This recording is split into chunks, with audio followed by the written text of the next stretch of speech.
Bom dia, feliz sábado para todos vocês, feliz sábado para você internauta que nos acompanha. Somos da área 7, é uma classe do Curitiba Coral. Até você que nos acompanha de qualquer lugar do mundo, quero te convidar a participar desse grupo, um grupo muito feliz, de pessoas muito legais. Eu sempre quis fazer isso, apresentar ao vivo. E quero convidar você. A gente tem inclusive um maestro, que é o melhor maestro do Brasil, Matheus Riso, o melhor coral do Brasil, da melhor igreja do Brasil. É isso aí. E a classe área 7, uma das melhores, igual a todas as outras. Eu sou o Júnior Favarão, o André Leire. O André me convidou para a gente falar sobre a lição da escola sabatina. E aí eu falei, tudo bem, André, tranquilo.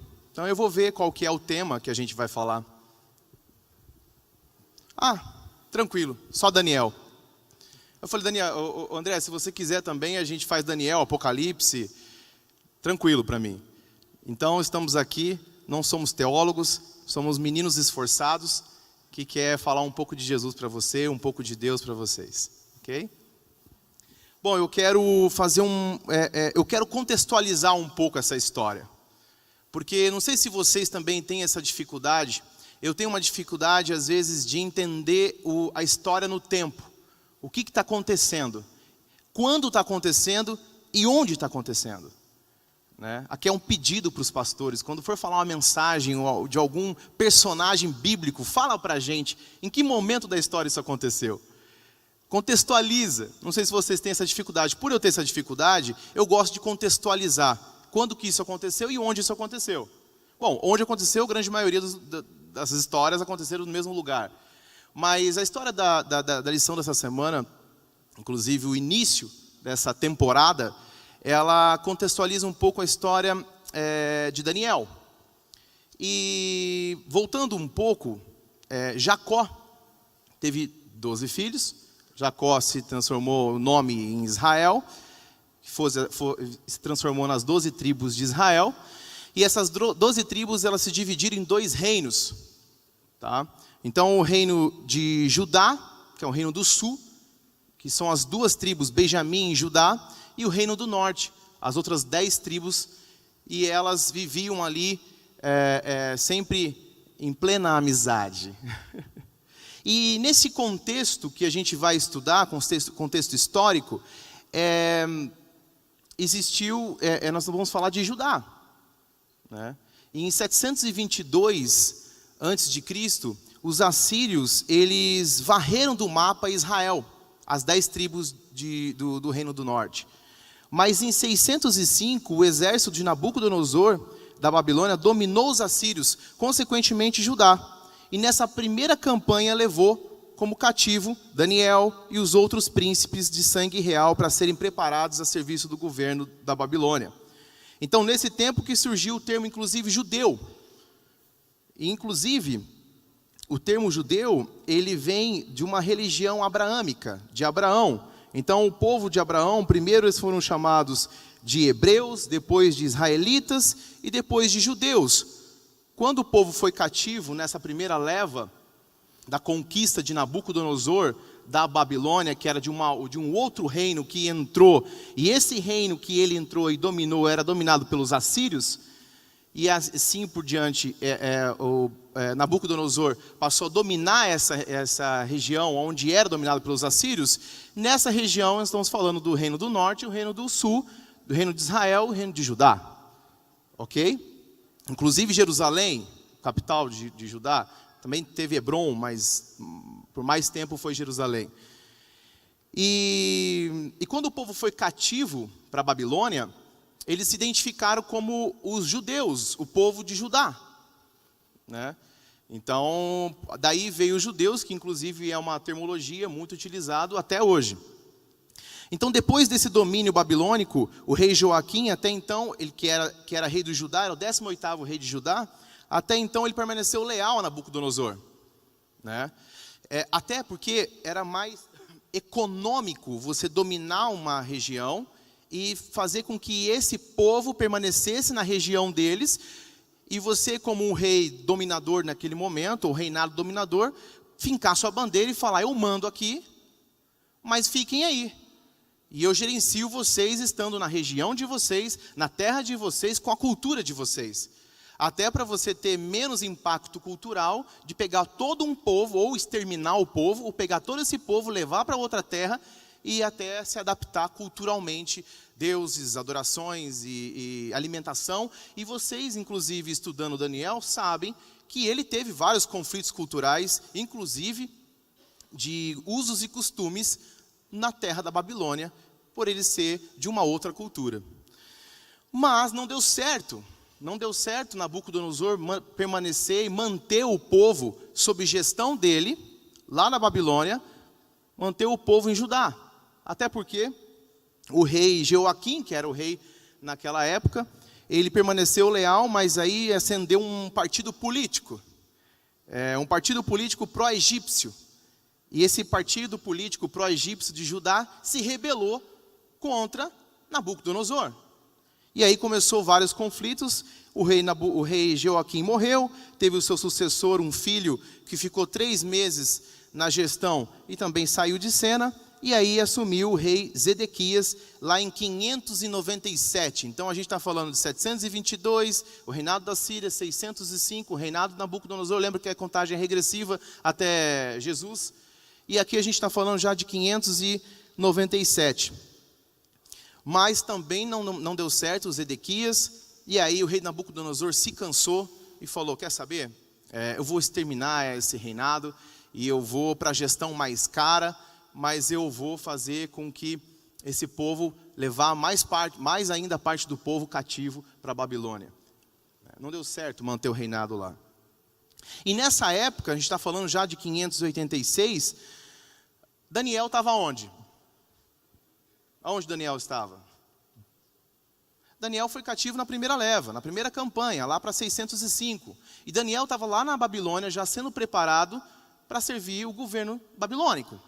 E Daniel estava acompanhando toda essa história, todo esse conflito lá da Babilônia. E aqui é interessante, porque Daniel ele foi tirado da sua terra. Ele foi tirado da sua terra para conflitar, e teve vários conflitos com uma outra etnia, com uma outra cultura, inclusive muito pagã. Só antes da gente continuar o estudo da lição, fica o convite para que a nossa lição até se torne mais interativa, que vocês mandem mensagem pelo WhatsApp da igreja. O número está sendo projetado aqui no telão, e dentro do possível a gente vai estar lendo os comentários de vocês, as perguntas. Então fica o convite para a igreja participar, e também para quem está assistindo na internet, para que mande o seu comentário, a sua pergunta acerca do tema da lição. Retomando aqui, no paralelo com o que o Júnior falou, a gente pode fazer uma comparação de Daniel com Cristo. Porque Daniel, ele foi cativo numa terra que não era dele. Ele teve que enfrentar a cultura, os costumes, e tudo era diferente para ele. Era algo que não fazia parte da realidade dele. E Cristo, quando ele veio a esse mundo, ele também deixou o céu, a terra, o reino, né? E ele veio enfrentar uma terra que é cheia de pecado e de coisas ruins que Cristo não estava. Está acostumado a ver de lá, mas aqui viver na pele, sentir é outra coisa, né? Então a gente pode fazer esse paralelo. Porém, a gente pode dizer também que Daniel tem algo a mais. Porque além dele viver algo parecido, no sentido da história, Daniel também aponta para Cristo. Né? O livro de Daniel, o tempo todo, ele aponta para Cristo. Perfeito. Perfeito. Até porque, se você olhar para a história... Deixa eu cuidar aqui para não cometer uma blasfêmia. Mas eu enxergo que tiveram vários outros Jesus fazendo o papel de Jesus, mas nunca com a divindade de Jesus. E claro, nunca tirando o pecado do mundo como Jesus fez, e nunca como sendo um Deus. Mas eu enxergo várias pessoas, vários personagens ao longo da história representando Jesus em algum momento, em alguma função. E Deus fez questão de registrar isso na Bíblia, para que a gente visse que tiveram personagens que abriram o caminho que Jesus iria abrir mais à frente. E nós somos hoje esses personagens que para caminhar o caminho que Jesus abriu. Então,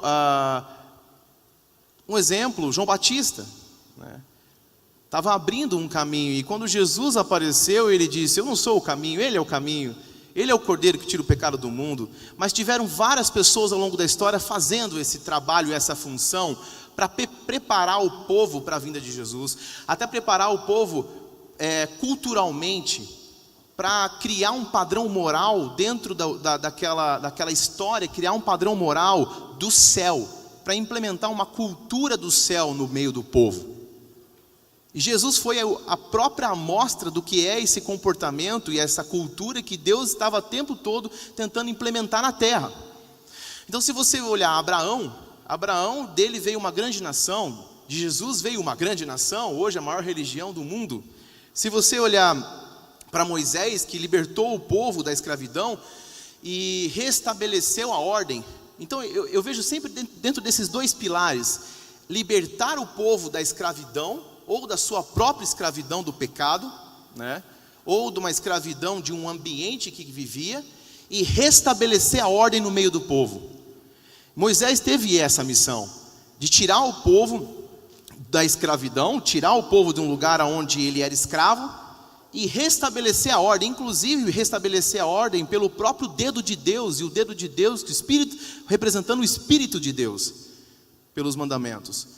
Se você olhar também Elias, inclusive eu sugiro aqui como uma leitura obrigatória, assistir a série do pastor André Flores, As Profecias de Elias, que é fantástico, que faz essa analogia de Jesus e Elias o tempo todo. Se você olhar Neemias e Esdras, a gente acabou de estudar Neemias e Esdras, não estudamos? Neemias e Esdras teve um papel muito parecido, de libertar o povo, resgatar o povo, inclusive, que é uma continuação dessa história, um pouco mais para frente, lá na frente o povo cativo, no cativeiro babilônico. Neemias e Esdras têm a missão de resgatar o povo para a reconstrução de Jerusalém e voltar para Judá, e ainda estabelecer a ordem, como a todo tempo Deus pedia para Neemias e Esdras restabelecer a ordem, dizendo para eles mudarem o comportamento e a cultura, para tirar aquela cultura pagã. E Daniel, claro, e Daniel. Mas Daniel, ele teve o papel, assim como esses personagens, mas ele aponta o tempo todo Jesus Cristo. Se você vê lá em Daniel 2:35, se você puder abrir com a gente Daniel 2:35, eu vou fazer uma leitura dinâmica aqui, ok? E você que nos acompanha pela internet também, sempre quis fazer isso. Você telespectador, estou me sentindo apresentador do Novo Tempo aqui, Acompanhe então Daniel 2:35. Então o ferro, o barro, o bronze, a prata e o ouro foram despedaçados, viraram pó como o pó da debulha do trigo da eira durante o verão. O vento os levou sem deixar vestígio, mas a pedra que atingiu a estátua tornou-se uma montanha e encheu a terra toda. Nós vamos falar isso ao longo dessa temporada, ao longo dessa série chamada Daniel. Nós vamos falar sobre isso. Isso aqui ele está fazendo um relato aqui da estátua de Nabucodonosor, de um sonho que o Nabucodonosor teve, Daniel interpretou. E essa pedra, quem é essa pedra? Quem é essa pedra? O internauta não ouviu. Quem é? Jesus Cristo, que cresce conforme o sonho, que ele quebra, transforma os reinos da terra em pó, cresce e domina o mundo. Amém? Se você for ver em Daniel 3:25, diz assim: e o rei exclamou: olhem, estou vendo 4 homens desamarrados e ilesos andando pelo fogo, e o quarto se parece com o filho de um Deus. Isso aqui é um relato de quem? De quem? Próprio rei presenciando os amigos de Daniel, que foram jogados na fornalha, e eram em 3, Sadraque, Mesaque e Abednego, mas o rei viu 4, e esse quarto era como um anjo, como filho de um Deus. Quem era? Daniel 7, 13 e 14, se você conseguir abrir aí rapidamente, Daniel 7, 13 e 14. Em minha visão à noite vi alguém semelhante a um filho de um homem, vindo com as nuvens dos céus. Ele se aproximou do ancião e foi conduzido à sua presença. Ele recebeu autoridade, glória e o reino. Todos os povos, nações e homens de todas as línguas o adoraram. Seu domínio é um domínio eterno que não acabará, e seu reino jamais será destruído. Amém? Apontando para Jesus mais uma vez. Daniel 8,14 mostra Jesus como sacerdote do santuário celestial. Como diz assim, ele me disse, isso tudo levará 2.300 tardes e manhãs, e então o santuário será reconsagrado. Mais uma profecia de Daniel, inclusive a mais longa, que começou em 457 e terminou em 1844, e vocês sabem a história, e ali foi o restabelecimento de Jesus do santo para o santíssimo, mais uma vez apontando Jesus. E nos capítulos 10 e 12 apresentam Jesus como Miguel, o comandante-chefe que luta contra as forças do mal, resgata vitoriosamente o povo de Deus da opressão e até mesmo do poder da morte. Amém por isso? Confesso que eu não tinha observado tanto que Jesus é tão apontado assim em Daniel. Você também? Vocês já sabiam, né? Inclusive, Júnior, chegou um comentário aqui interessante sobre isso que fala, a gente vai falar um pouco mais também. A presença de Cristo é sentida em toda a Bíblia. Ele é o livro que revela Deus, se importa, e Cristo é o amor de Deus manifesto em carne. Então, não só no livro de Daniel, mas também toda a Bíblia, né? Amém. Do começo ao fim, a gente tem Cristo como centro da Bíblia. E no livro de Daniel, isso, como o Júnior falou, isso fica muito claro.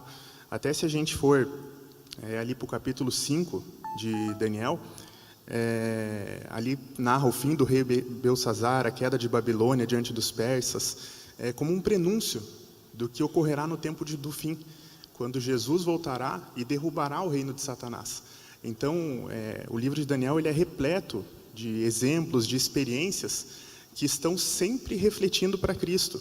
A gente tem ali também, no capítulo 6, do livro de Daniel, quando houve a conspiração contra Daniel, é muito similar à conspiração que houve quando Cristo esteve aqui nesse mundo. Também as principais autoridades conspiraram contra Cristo, como aconteceu contra Daniel. No caso de Daniel, a gente vai estudar de forma mais aprofundada, né, nas próximas lições, mas antecipando, Daniel, o rei da época, ele gostava de Daniel, ele tentou, de certa forma, até livrar Daniel, mas não conseguiu. E a lição faz um paralelo até com a história de Jesus, em relação a Pilatos, que de certa forma também ele ficou meio balançado ali, mas também não conseguiu livrar Jesus, né, da morte. Outro aspecto interessante que a lição traz para nós, além dessa questão extremamente relevante de refletir sempre a Cristo, é a estrutura do livro de Daniel. É muito interessante essa estrutura do livro. Um aspecto relevante é que ele é um livro bilíngue, ou seja, no original dele, o livro de Daniel, ele foi escrito em aramaico e em hebraico.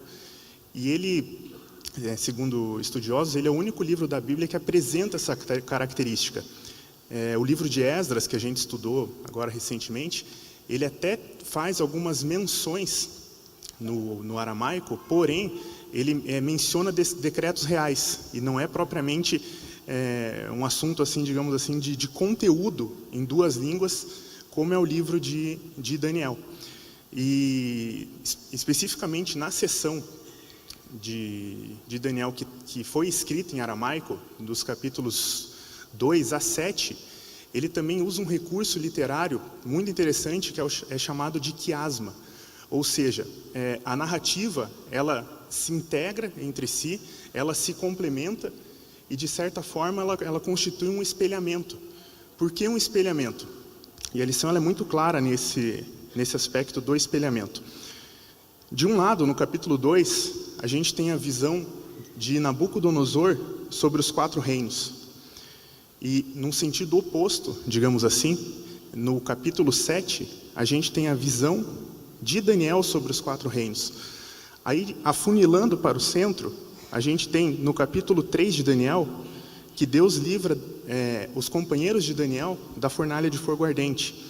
E, no outro sentido, no capítulo 6, em direção ao centro, Deus liberta Daniel da cova dos leões.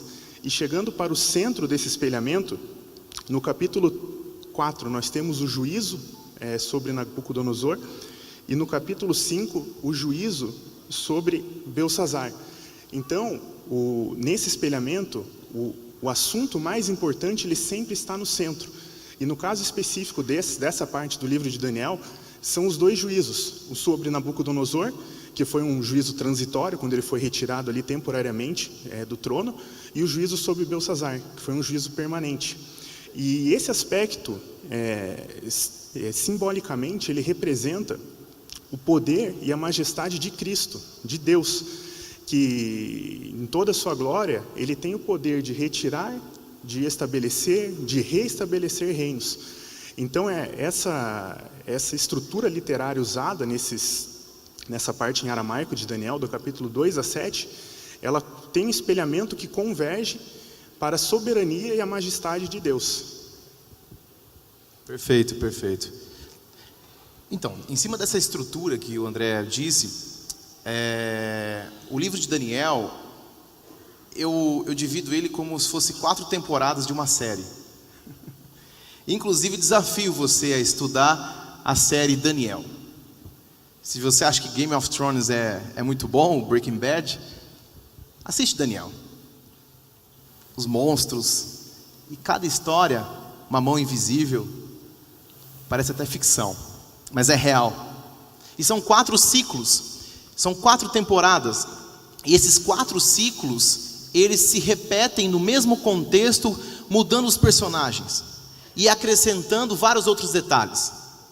Inclusive, em Daniel 2, começa com a estátua de Nabucodonosor, composta por minerais, ouro, prata, bronze, ferro, barro e etc. Etc. não, isso. E lá na frente, em Daniel 7, repete esse contexto com animais.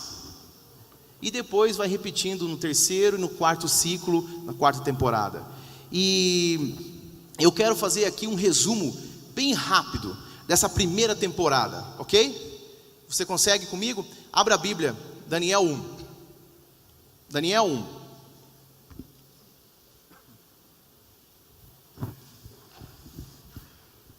Não precisa ler, mas fica com a Daniel 1 aberto. O que acontece aí? Eu acho que Daniel 1, Daniel já chega chegando. Ele já chega mostrando quem é que manda. Deus. Daniel já chega falando, então me desafia. Eu te desafio, né? O rei então ali tem hábitos e costumes. Daniel e seus amigos foram cativos para uma terra desconhecida. E Daniel vem com hábitos e costumes alimentares diferentes daquela terra. Mas o encarregado do rei pede para que ele se alimente da comida do rei. E fala, é a melhor comida. E nós temos que preparar vocês para que sejam os melhores, os mais sábios dessa terra. E aí ele disse, não é a melhor comida. Faz o seguinte, me dê legumes e água por 10 dias, certo? 10 dias. E aí depois você me desafia e vai ver quem que está mais forte, mais inteligente. Isso foi tão bom, revigorador, eu reler isso, que eu entrei numa dieta. Comecei uma dieta depois. Desafiei a Ara 7 a entrar numa dieta. Legumes e água. Falei, poxa, legumes e água. E depois de 10 dias eles estão mais fortes, mais sábios. Daniel 2 fala da visão do Nabucodonosor dos 4 reinos. E lá em Daniel 2, 24, Daniel já começa a interpretar o sonho. Certo? Lembra desse sonho? A gente não vai entrar em detalhes aqui. A gente vai estudar mais isso depois. Aqui é só um breve overview, um trailer dessa temporada. Daniel 3. Nabuco, posso chamar de Nabuco? Ficar mais prático. Nabuco fez uma imagem de 27 metros de altura, de acordo com essa estátua, Nabucodonosor, de acordo com o sonho, né? Nabucodonosor ficou muito feliz com esse sonho, porque mostrava um reino muito forte, ele era a cabeça, ele era o ouro. Então ele fez uma imagem de 27 metros de altura, 2 de largura, e disse para que todo mundo tivesse que se adorar essa imagem, se curvar perante essa imagem. Mas os amigos de Daniel não se curvaram. Então teve um momento lá que Sadraque, Mesaque e Abednego foram pegos não se prostrando perante essa imagem, e eles foram jogados na fornalha ardente, e até quem jogou eles na fornalha ardente morreu. E ali que ele viu, eu fico imaginando o rei sentado e observando, e ali os três andando ali tranquilamente, e aparece um quarto que é Jesus Cristo, e ele olha e fala, mas era 3, mas peraí, os 3 estão vivos, não morreu, e aí tem um quarto ainda. Eu falei, estou delirando, estou ficando louco. E não, era real. E inclusive ali Deus age em Nabucodonosor, age no rei, e o rei se surpreende, porque quando eles saíram da fornalha, nem cheiro, nem a ponta do cabelo foi tostada, e nem cheiro de fogo, de fumaça eles tinham. Em Daniel 4, o rei teve outro sonho, de uma árvore muito grande, parecia que a sua copa encostava no céu, mas que vinha um anjo, derrubava a árvore, deixando apenas o toco, e essa árvore ficava deitada numa relva, sendo molhada, e por 7 tempos. E isso aqui era uma profecia, inclusive, para o rei Nabucodonosor. E aconteceu, um belo dia, mais uma vez, ele está ostentando o reinado dele, e ele olha e fala, nossa, como eu construí belas coisas e belas construções, eu sou realmente o maior. E ali se cumpriu a profecia, ele caiu no chão e se alimentou por 7 anos como um lobo. Suas unhas cresceram, seus pelos cresceram, e ele foi tirado da terra dos homens. Ficou sem a sua lucidez humana, e depois de 7 anos, voltou à lucidez, e aí ele se curvou de novo, perante o nosso Deus grandioso, e falou, grande Deus, realmente é o Senhor. Até nesse momento, quando Deus agiu nele, quando ele estava ostentando a terra dele, Deus falou com ele, falou, não, eu vou te mostrar quem é que manda aqui, quem é o Deus Todo-Poderoso. E aí ele ficou 7 anos andando como um lobo pela terra. No capítulo 5, presta atenção, você está acompanhando comigo aqui? Capítulo 5, vamos lá, capítulo 5. Capítulo 5 já pula para o ano de 548 a 539, lembra que é regressivo, 548 a 539, na gestão já de Belsassar, que foi um sucessor distante de Nabuco. Belsassar, não confunda com Beltesazar, que era um nome babilônico de Daniel. Fazia cogerência, ele gerenciava o reinado da Babilônia naquele momento, junto com o pai dele, Nabonido, tá? E ali acontece uma história arrepiante. Estava lá Belsassar fazendo aquela balada, aquela festa no meio dos seus amigos, convidou todo mundo, mais de 1000 pessoas, bebendo do vinho, da taça da onde? Das taças e dos pratos da onde? Você lembra lá do templo de Jerusalém? Lembra da primeira campanha ali do rei Nabucodonosor? Quando entrou em Jerusalém, ali foi a primeira destruição do templo. Lembra, inclusive, que esse mesmo templo que foi destruído lá, o povo de Neemias e Esdras reconstruiu? Esse é o ciclo da lição passada com essa de hoje. E ali acontece uma história incrível, né? Uma mão invisível aparece no meio da sala, no meio do templo, e escreve em aramaico, se não me engano. Foi? Foi em aramaico. Mene, tekel persim. Que significa, Deus contou o número dos seus dias e resolveu terminá-lo. Você foi pesado na balança e pesou muito pouco, e o seu reino será dividido entre os medos e persas. E naquela mesma noite, Dario, que é o médio, invadiu e matou o rei. E ali começa o reinado dos medos, de Dario, persas de Ciro, seguindo a profecia da estátua. Lembra do peito? E aí ali acontece a realização da profecia, a concretização dessa profecia. No capítulo 6 acontece uma pegadinha. Os governadores e ministros que concorriam ali com Daniel e tinha inveja de Daniel, eles não sabiam como pegar Daniel. E aí eles elaboraram uma lei, criaram uma lei que o rei sancionou, para que desse uma ordem que durante 30 dias todos tivessem que fazer as suas orações para o rei, rei Dario, ok? Só que aí eles sabiam que Daniel ia cair nessa, porque Daniel não adoraria o rei, e aí eles foram na casa de Daniel, ficaram de bituca ali olhando para Daniel, e aí Daniel orou para o seu Deus, e aí eles levaram até o rei, inclusive o rei ficou muito triste, porque o rei gostava muito de Daniel, e essa lei dizia que se não se curvasse para o rei durante esses 30 dias, aconteceria o quê? O quê? A historinha das crianças. Seria jogado na cova dos leões. E aconteceu. Daniel foi jogado nas covas dos leões. Mas, mais uma vez Deus atuou na vida de Daniel. E eu fico imaginando agora Daniel fazendo um cafuné nos leões. Deitado em cima de um leão, meu sonho, deitar em cima de um leão, com a mão em cima do outro, fazendo um cafuné. E ali não aconteceu nada com Daniel. E Daniel 7 volta para o primeiro ano de Belsazar. Lembra de Belsazar? Que tinha saído de cena? Lembra? No capítulo anterior, Belsazar tinha morrido, no capítulos anteriores. Ele volta em cena. Então, volta o primeiro ano de Belsazar, aquele que morreu lá na ocasião da mão na parede. Então, no capítulo 7, acontece pela segunda vez uma profecia apocalíptica. E a visão do Daniel dos 4 monstros, dos 4 reinos, que repete a visão, a profecia de Daniel 2, só que mudando os personagens e acrescentando alguns detalhes. Então a gente aqui entende os 4 ciclos, e eu fiz um breve resumo da primeira temporada para você continuar assistindo as próximas temporadas. Interessante que dentro desse assunto que o Júnior abordou aqui, a gente tem um outro recurso utilizado no livro de Daniel, que é o recurso da repetição. Então ali a gente tem o capítulo 2, em seguida o capítulo 7, o capítulo 8 e depois os capítulos 10 a 12, no qual a gente tem o mesmo pano de fundo. A gente tem uma mesma história, de certa forma, porém com a adição de alguns componentes. Então está muito claro nesses capítulos do livro de Daniel o recurso da repetição. E esse recurso da repetição, utilizado no livro de Daniel, ele não é algo novo, algo inédito, digamos assim, na Bíblia. Se a gente for lá para o livro de Gênesis, o primeiro livro da Bíblia, Deus já utilizou o recurso da repetição.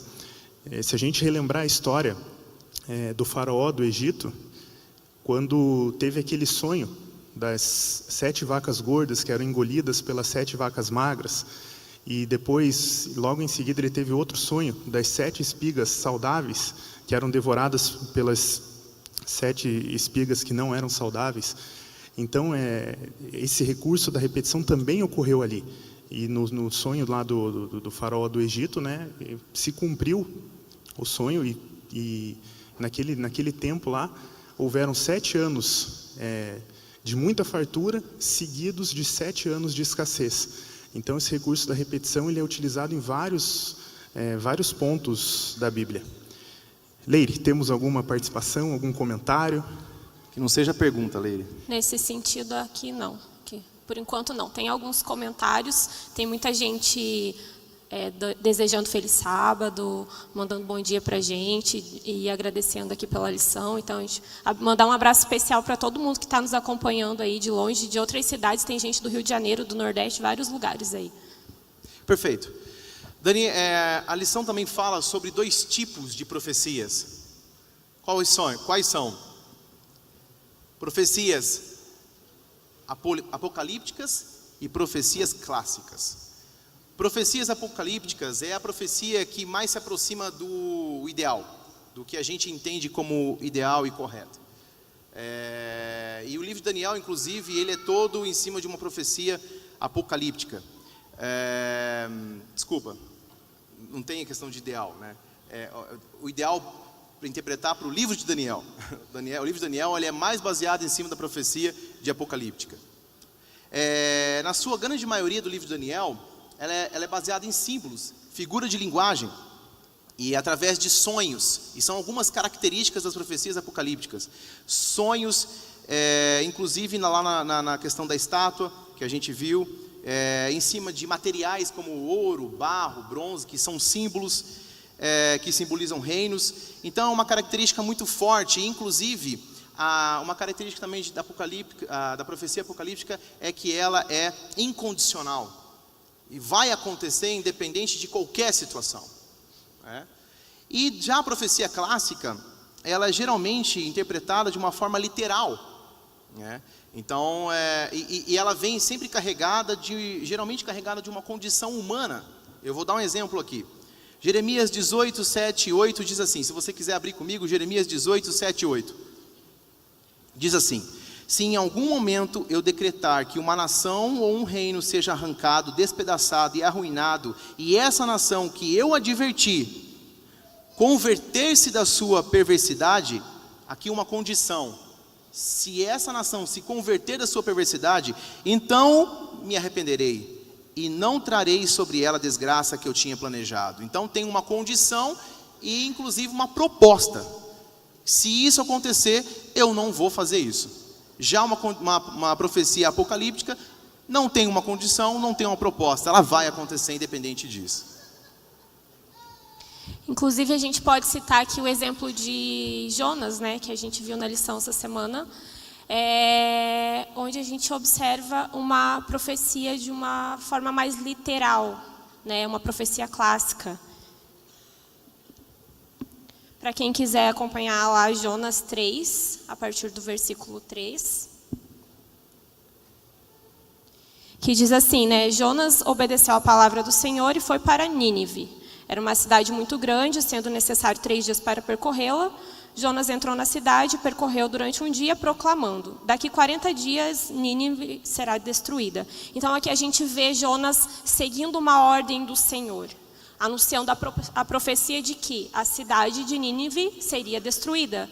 Então é uma profecia extremamente clara, a gente percebe, ela é literal, é uma mensagem anunciada, não tem interpretação, não tem símbolos, é uma mensagem específica. E quando a gente passa lá para o versículo 8, ainda no capítulo 13, a gente vai perceber o seguinte: cubram-se de pano, de saco, homens e animais, e todos clamem a Deus com todas as suas forças. Deixem os maus caminhos e a violência. Talvez Deus se arrependa e abandone sua ira, e não sejamos destruídos. No versículo 10 diz: tendo em vista o que eles fizeram e como abandonaram os seus maus caminhos, Deus se arrependeu e não os destruiu como tinha ameaçado. Então aqui a gente percebe o quê? A atitude, a resposta do ser humano, que numa profecia clássica, ela depende dessa resposta para acontecer ou não. Diferente da apocalíptica, que vai acontecer no período da história, independente das nossas atitudes, independente de como a gente reage diante das situações da vida, né? Então aqui Jonas anunciou, o povo se arrependeu e Deus perdoou. Deus deixou de lado aquela profecia, ele não cumpriu. E até como exemplo, né, de profecia apocalíptica, são várias no livro de Daniel, mas a lição ela traz para nós ali Daniel 7, versículo 6, onde é retratado um animal que não existe no mundo real. Então esse simbolismo decorrente desse animal que não existe no mundo real, ele já é um traço, um indicativo de que ali estamos diante de uma profecia apocalíptica. Perfeito. E assim, nós falamos de 2 tipos de profecias, apocalíptica e a clássica. E a lição também trata de 4 métodos de interpretar as profecias: historicismo, preterismo, futurismo e idealismo. E a gente trabalha muito com o historicismo. E o historicismo, ele mostra a atuação de Deus ao longo da história. Já o preterismo, ele entende que o cumprimento das profecias aconteceu apenas no passado. Diferente do historicismo, que ela aconteceu no passado, no presente e no futuro. Inclusive, quando Daniel recebeu ali a visão, ou interpretou a visão, ele estava vivendo uma parte da profecia, presente. E ele não viveu uma parte da profecia no passado. E ele não viveu uma grande parte da profecia no futuro, como a dos 2.300 tardes e manhãs, que começou em 457, e terminou em 1844, e ele não viveu. Então a gente entende que a forma de interpretar, de uma forma historicista, ela vai se desdobrando ao longo da história, e inclusive no livro de Daniel, ela se desdobra explicando no mesmo livro. Fala da profecia e depois vai se desdobrando ao longo do livro de Daniel até o capítulo 12. O preterismo, o futurismo, que eu falei, afirma que as profecias vão vir no futuro, e o idealismo sustenta que as profecias apocalípticas sejam símbolos de realidades espirituais independente da história. E a igreja, nós vemos muito através desse modelo do historicismo. E quando a gente fala de preterismo, futurismo, historicismo, necessariamente a gente está falando de tempo. E quando a gente fala de tempo, quando a gente começa a querer falar do calendário de Deus, outro aspecto relevante que a gente tem que ter em mente quando a gente vai estudar o livro de Daniel é a ideia do princípio dia-ano. Ou seja, um dia para o livro de Daniel, ele não equivale a um dia da nossa realidade, do nosso tempo real. Um dia profético de Daniel equivale a um ano. E a interpretação desse princípio dia-ano, ela está lá no livro de Números, no capítulo 14. Então, é preciso ter muita atenção em relação a isso também, a essa noção de tempo do livro de Daniel. Inclusive, tem uma pergunta aqui sobre isso. Diz assim, mas por que símbolos? Por que tardes e manhãs, dias e não anos? Por que as profecias apocalípticas não são mais claras, mais fáceis de ser compreendidas ou mais literais? Eu falei para não fazer pergunta, né? Aí já faz uma pergunta daquelas, né? Por que símbolos? Eu fico imaginando se fosse literal as profecias de Daniel. Todas elas. Dissesse assim na história, nos relatos, nos pergaminhos, dissesse assim, ó: você, rei, vai morrer. Você vai morrer no ano tal, o seu reinado vai acabar no ano tal. E vai vir e vai acontecer uma desgraça na sua vida. E o próximo rei que vier vai morrer no ano tal. Eu acho que existiria uma manipulação na história. De duas formas. Tentariam mudar a história. Evidentemente não iriam conseguir. E a outra forma, tentariam exterminar a história. Acabar com aquela história. Se você, na sua gestão, na igreja, na central de Curitiba, tem uma profecia dizendo que a igreja vai pegar fogo, que pegue fogo pelo Espírito Santo, evidentemente você ia fazer alguma coisa para acabar com essa história de que vai pegar fogo, ou de que você ia tentar mudar essa história. Então eu fico imaginando também, se essa história fosse literal, em 1844 falasse, em 22 de outubro de 1844 a profecia vai se cumprir e vai acontecer isso, e vai acontecer um grande desapontamento. Os mileritas. Então, se fosse literal, eu acho que existiria muita manipulação ao longo da história. E não foram deixados mistérios. Independente disso, eu acho que em alguns momentos da história foi preciso ser simbólico para que as pessoas não interpretassem. Porque eu acho que em alguns momentos não podia ser interpretado, acho que não seria ideal ser interpretado e por algumas pessoas. E não foram deixados em mistério, nem foram revelados de tal maneira de tornar perplexo ao leitor. Então, mesmo assim, não foi deixado em mistério, a Bíblia revela, mas também não foi deixado tão revelado que pudesse tornar perplexo o leitor que o lesse. E já caminhando para o final do estudo da lição, outro aspecto relevante diz respeito à importância, à relevância de estudar o livro de Daniel, estudar o livro de Apocalipse, estudar as profecias. Especificamente em relação ao livro de Daniel, ele foi escrito há mais de 2.500 anos. E qual seria a importância da gente estar estudando ele hoje? O que ele poderia agregar para a nossa realidade hoje? E uma primeira tentativa de resposta, digamos assim, que eu trago para vocês, está lá no livro de Apocalipse, no capítulo 1, versículo 3, que diz o seguinte: feliz aquele que lê as palavras desta profecia e felizes aqueles que ouvem e guardam o que nela está escrito, porque o tempo está próximo.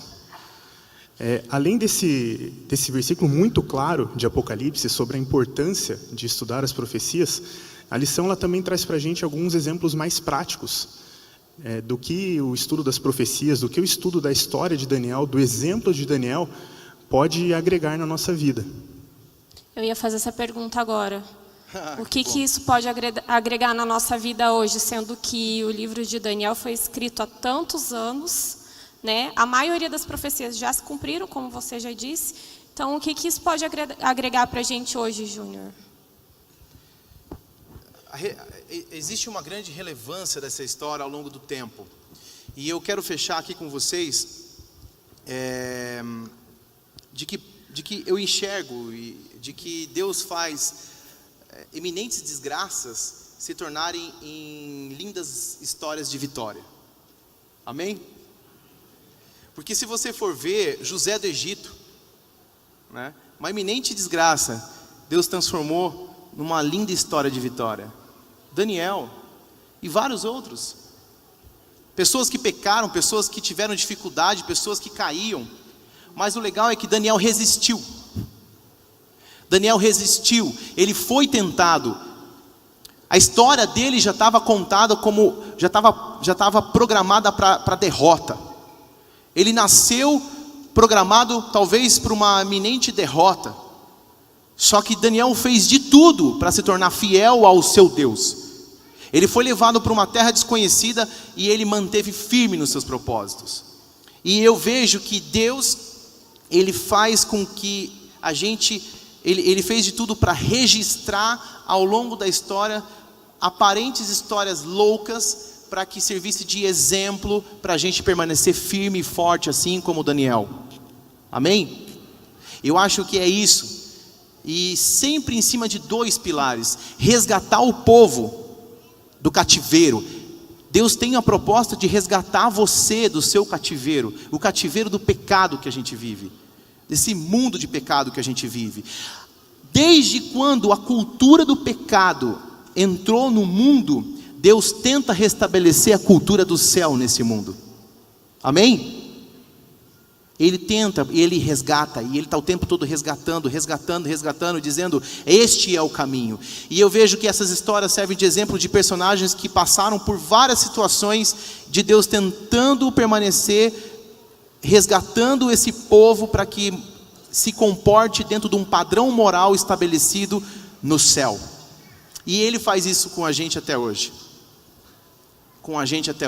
É por isso que acontecem esses encontros numa igreja linda como essa, para que a gente debruce sobre uma história como essa, para servir de exemplo para a gente, para gerar uma grande esperança de que as coisas vão melhorar, assim como foi para Daniel. E eu faço o convite para você permanecer firme nos propósitos de Deus. E esse é o convite da lição dessa série, dessa temporada. Então, que Deus abençoe você. Que Deus abençoe você no sentido de que enxergue que Deus realmente quer restabelecer a ordem no seu coração. E Ele quer que você leve a ordem, que é a paz, a cura para as outras pessoas. Amém? Vamos então